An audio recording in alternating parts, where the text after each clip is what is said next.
तो application of derivatives का एक और बहुत अच्छा क्वेश्चन यहाँ सॉल्व करता है। बहुत ही सिंपल सा क्वेश्चन है। इसके अंदर हमें बेसिकली एक कर्व गिवन है जो एक क्यूबिक इक्वेशन है, और इसका हमें पॉइंट ऑफ इन्फ्लेक्शन यहाँ पर फाइंड आउट करना है। तो देखो, सबसे पहले पॉइंट ऑफ इन्फ्लेक्शन क्या होता है।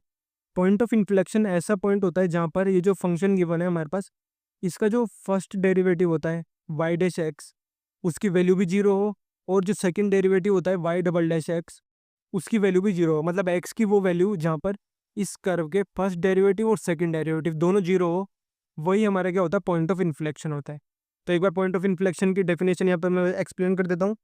सच value of x for which f dash x is equal to zero and f double dash x is equal to zero. First derivative second derivative दोनों जीरो हो, उस एक्स की वैल्यू को ही point of inflection कहते हैं।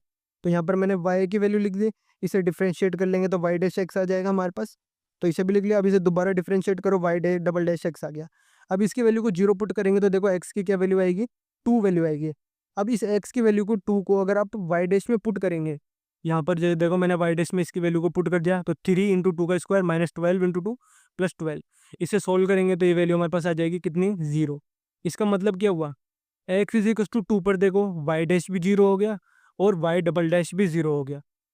Sorry, यहाँ पर मैंने क्या लिख दिया, x is equal to zero लिख दिया। यहाँ पर करेक्शन कर लेना, x is equal to two ही क्या होगा इसका पॉइंट ऑफ इन्फ्लेक्शन।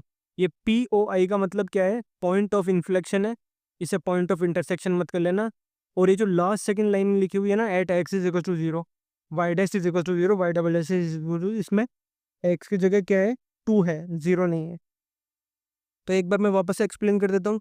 हमने क्या करा, जो कर्व गिवन था उसका first derivative y dash x निकाला, second derivative y double dash निकाला, फिर वाई डबल डैश को जीरो पुट करा तो एक्स की जो वैल्यू आई उसे हमने वाई डैश एक्स में पुट करा, और वो भी जीरो हो गया है हमारे पास। इसका मतलब क्या हुआ, जहाँ पर y double dash x zero हो रहा था, मतलब एक्स की वैल्यू टू पर, तो x is equal to two क्या हो गया, इसका पॉइंट ऑफ इन्फ्लेक्शन हो गया।